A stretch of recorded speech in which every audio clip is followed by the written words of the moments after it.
Welcome everyone, this is Vye Brante. I'm just starting off a new series, a sort of my top 10 lists.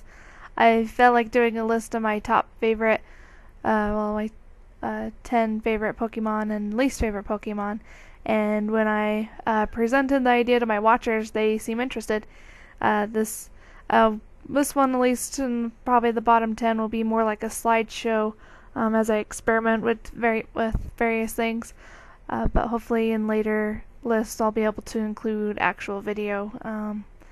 So there will be more to come. This is just to start off with the top 10 Pokemon.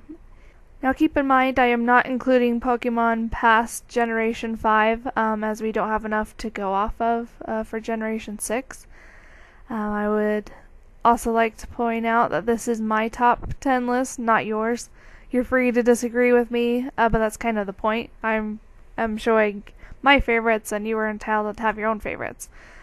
So there will be my own biases thrown in, perhaps my own silly reasonings, but this is my list. Also, if it seems I pick out Pokemon that are popular or overused, who cares? They are probably popular and overused for good reason. Last thing to keep in mind is I do not battle competitively or even rarely with another person. I do not take competitive battling into consideration. I just look at how I use them myself and on my own terms. Well, let's get into the list then, shall we? Let's start with number 10. Number 10. Aron. Aron is very unique on this list. It is the one and only Pokemon in an evolutionary line that I am not listing the final evolved form. Aron is on the list for the most part for one reason. It is just so stinking cute. Aron is one of the few Pokemon that I just get the irresistible urge to catch it when I see it pop up in the game. I just see it and I have to have it. That giant head and those big ol' eyes, I just have to surrender to it. Aron's evolutionary line is also great, and I always enjoy training and using all of them. Aron also gets to be on the list as one of the Pokemon I had a lot of fun breeding with egg moves, and I think I am just so smart for it. Head Smash plus Rock Head, I am just a genius. No one has ever thought of it before, obviously. I am just the best breeder ever. Well, as cute as and as cool as it is, it's only earned the number 10 spot. So let's see who beat it. Number 9. Metagross. Something I've observed is that the pseudo-legendary Pokemon are usually quite popular with other people. I'm kind of odd, well, I don't know if odd's the right word, but I'm kind of separate from that. I think that Dragonite is cute, but I don't use them very often at all. The other pseudo-legendaries I can take or leave. Tyranitar is okay, Salamence has a cool evolutionary story, but I don't care for its design. Garchomp is kind of neat, but gets dinged for stealing Flygon's typing. And Hydreigon kinda freaks me out. Metagross, though, so cool. It's kinda hard to nail down why, for sure, I like it so much. There are just a lot of reasons. I like the design, I like the typing, I like its attacks, I like drawing them, even though I'm really bad at it. And it's shiny is awesome. So awesome. Now, Beldum is kind of an oddity in this. I normally don't like Pokemon that stick me with one attack, and that's all I get until evolution. I just guess that Metagross is just so cool that it makes up for Beldum's problems. You'll hear me complain about another Pokemon with a similar problem on my bottom 10 list. In that case, though, the final result is just not worth it. Metagross is just all kinds of cool, though, so I can let its first stage get a pass. Something to also mention is my character association with Metagross. I like the champion Steven a lot, and he has a Metagross. So Metagross gets some points for that, I suppose. I also have one of my comics alongside of one of my favorite characters, so I guess Metagross just goes with great characters in my head. Yay, headcanon! Number 8. Luxray. When I first got Pokemon Battle Revolution, I played through the stadiums with a team of mostly cheated shiny Pokemon. There was one exception to this though. My Luxray Shockster. When I first saw Shinx, I knew I had to have one on my team in Diamond. When I saw its awesome evolutions, that just strengthened my resolve. Luxray is a good all-around electric type. Good attack and good bulk, allowing it to take some damage but keep on coming. My Shockster helped me through more tough battles than I can count, which is why I took him through Poketopia. He saved me there several times. Several times. I know a lot of this raving about Luxray is about Shockster, but I can't help it. Shockster was just a powerhouse. And interestingly, Shockster also taught me the importance of stat-changing moves. For the most part, my movesets are all attack all the time. I'm pretty basic in that regard. With Shockster, though, I let him keep Charge, which is a move I really love now. This was, I guess, my first step into useful moves that don't deal damage, and I've done a lot of experimenting since then. So in this sense, Shockster, and therefore a Luxray, helped me expand my normal thinking about Pokemon moves and helped me change the way I played. Luxray just has that influence, I guess. I also really like Luxray's design. I have only drawn one a couple of times, which is a shame. Having it be more black with only touches of color make it stand out from other electric types. I normally don't use many electric types, and Luxray is the only electric type on the list. Luxray is just a cut above the rest. Number 7. Blaziken. It's a kung fu chicken with fire powers. That's awesome. Out of all the starters, though, the one I trained the most and used on various teams the most is Blaziken. I can't really say why the reasoning for this is. It helps that I played through Ruby so many times and trained so many Pokemon on it. Ruby's also when I started to get a little bit more into breeding, and so I hatched a few Torchic, and so they were just kind of there. Blaziken started the trend for the fighting fire starters, and while I've expressed my disappointment in the trend, I know why they did it and it makes sense. It has to do with what Infernape and by extension Emboar are based on, but I won't get much into that. I did like the typing with Blaziken, and I think Blaziken has some cool moves available to it. A fighting chicken might sound like a strange idea, but Blaziken took the idea and made it look so dang good. Blaziken being on the list is also due to my work on comics. Flames, the Blaziken that appears in Nightmare, has probably the most fleshed out in personality and backstory out of all of them. Unfortunately, he's in a comic where he does not get a lot of spotlight, and therefore I won't be able to go into his story much in detail, but I enjoyed working on his story the most. While this means that my comics give Blaziken as a species a boost on the list, I don't think that's necessarily a bad thing.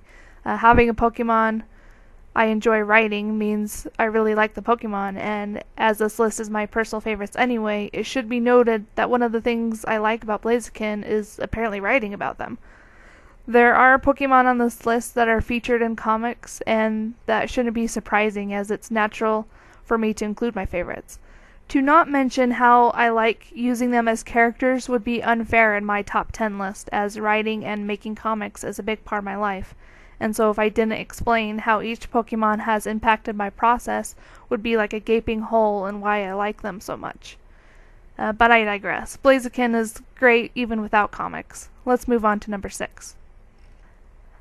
Number 6. Flygon. When it came time to transfer my Pokemon from my Pokemon box onto Diamond, I discovered a few things. Mostly about the Pokemon I use the most. I liked training Skarmory and Tropius, and clearly I really liked training Flygons. I had several on several teams. I also kept breeding them, so I had several to put on other teams. Flygon is just, well, I use this term a lot on this list, but Flygon is just cool. Dragon ground type, which was unique until Garchomp came in to steal its thunder. Darn Garchomp. It looks great with its goggle-like eyes and its mixture of a dragonfly and a dragon body. Not only did I use them in Ruby, I also had a shiny one named Gonu I used on the team when I first played Pokemon Battle Revolution. He had a moveset that pretty much let him counter most things, and so he ended up being my powerhouse. When it came time to take on Neon Coliseum, I had to be very careful to get Gonu or I was in real trouble, as he was good enough to take out the rest of my team. Everyone on my team had a weakness to Gonu. There are Pokemon on this list that I like so much I couldn't help but include them in my stories and in comics. Flygon is odd in this sense because I like it so much I have to actively try to not use it. There's been just a lot of times where I've been wanting to include him, but I don't want to overload you with Flygon. I don't succeed though in not using him, and so you can expect appearances to come. We will have Flygons. Number 5. Crobat. A story of rising to glory if there ever was one.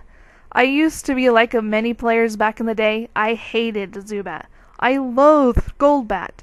I thought it was ugly and useless. This was disappointing because I really like real life bats. When Crobat was announced, I thought it was stupid. Why bother evolving such a pathetic Pokemon? Finishing out the Zubat line was like the worst decision ever. Or so I thought. It wasn't until Ruby when I really trained a Crobat. Ruby version was the first time I took my time and really trained every single Pokemon to finish the Pokédex. I leveled them all to at least level 50 before moving on to the next one on the list. This meant I trained a Crobat. It was then I learned that they were pretty much one of the coolest flying Pokemon in the game. Super fast and cool, and you can have so many different movesets. And like I mentioned earlier, I usually don't like moves that don't deal direct damage. With Crobat, though, I've learned to love Confuse Ray. And this was kind of more recent, kind of with after Luxray, but nowadays, Crobat, Confuse Ray, it just happens. I even came to really love the design, and I think it's kind of cute now.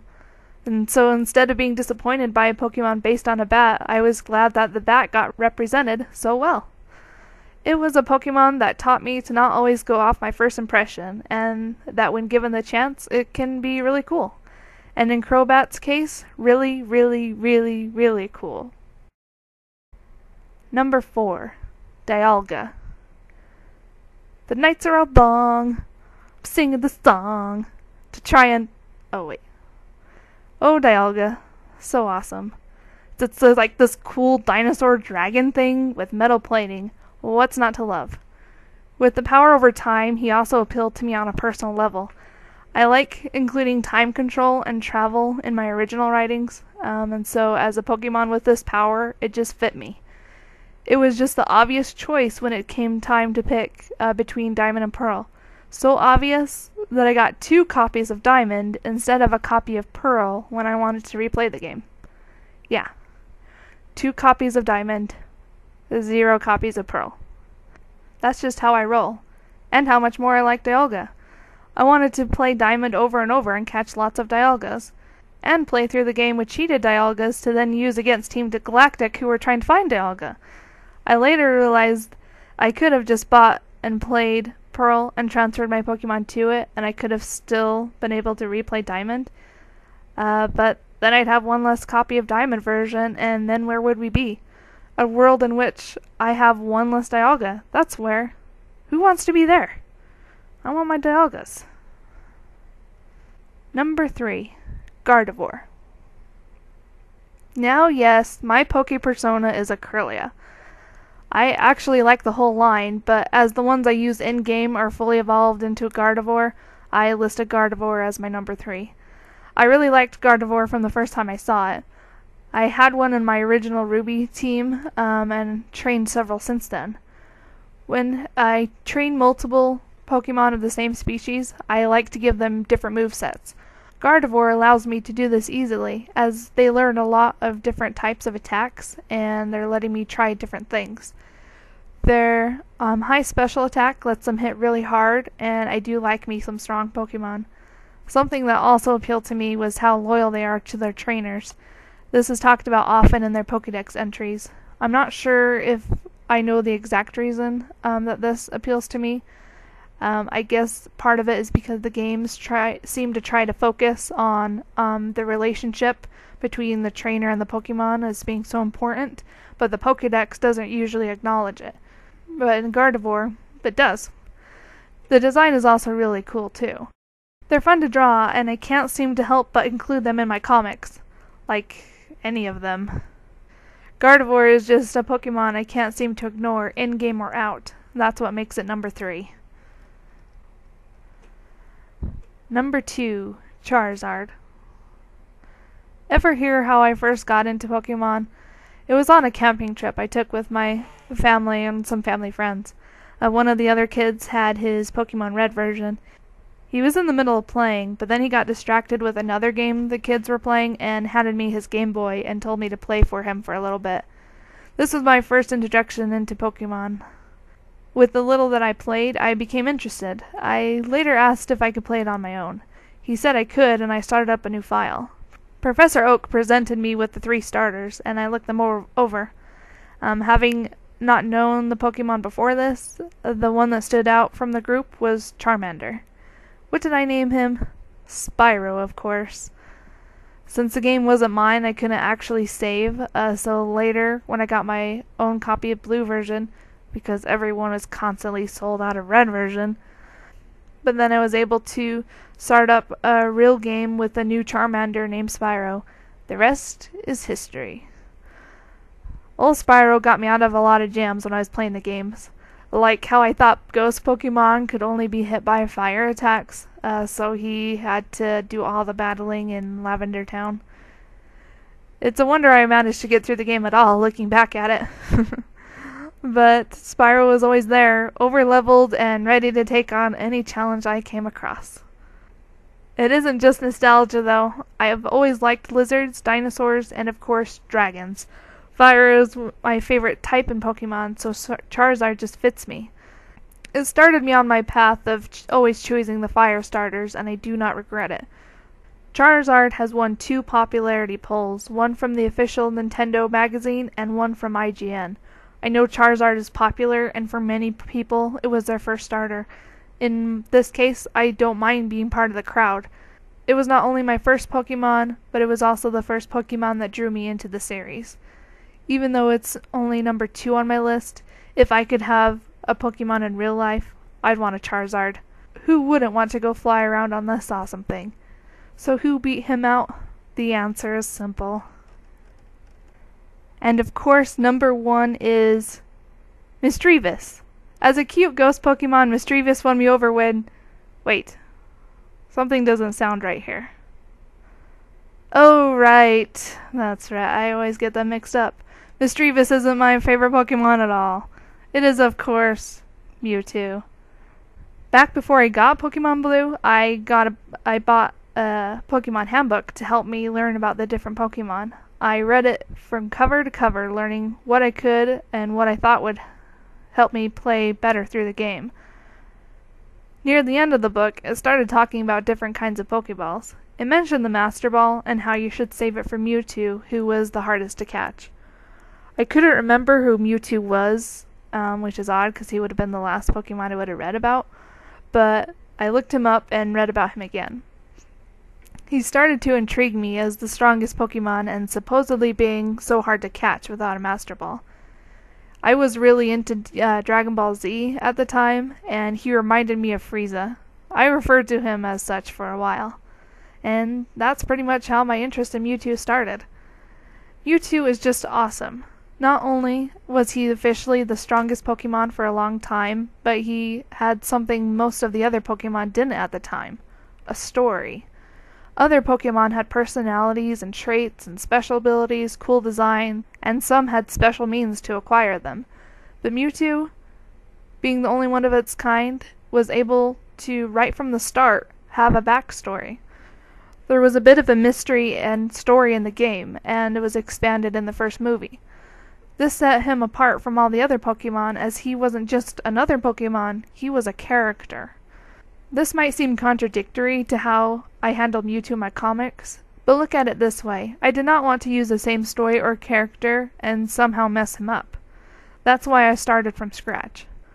Plus, it's obvious in my comics that I like Mewtwo so much, as there are Mewtwo's, like, everywhere. But besides story, Mewtwo is just a blast to use in-game. I love catching one early on with cheat codes and then taking one through the game, destroying everything in my path.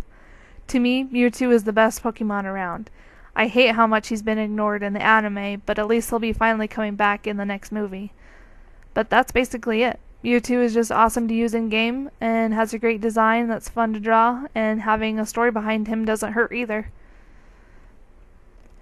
And, well, I guess that's my top 10 list. Those are my top 10 favorite Pokemon. You're free to, like I said, disagree with me. You can have your own favorites. If you don't like my list, that's okay. If I don't know how surprising it is, but that's okay, because these are my favorites. And I don't know that I'm that mysterious about them. It's probably pretty obvious. So I hope you enjoyed this video and that you'll join me with my next one, which will be my least favorite Pokemon, and we'll see how surprising that one is. So hope you'll join me next time, and bye.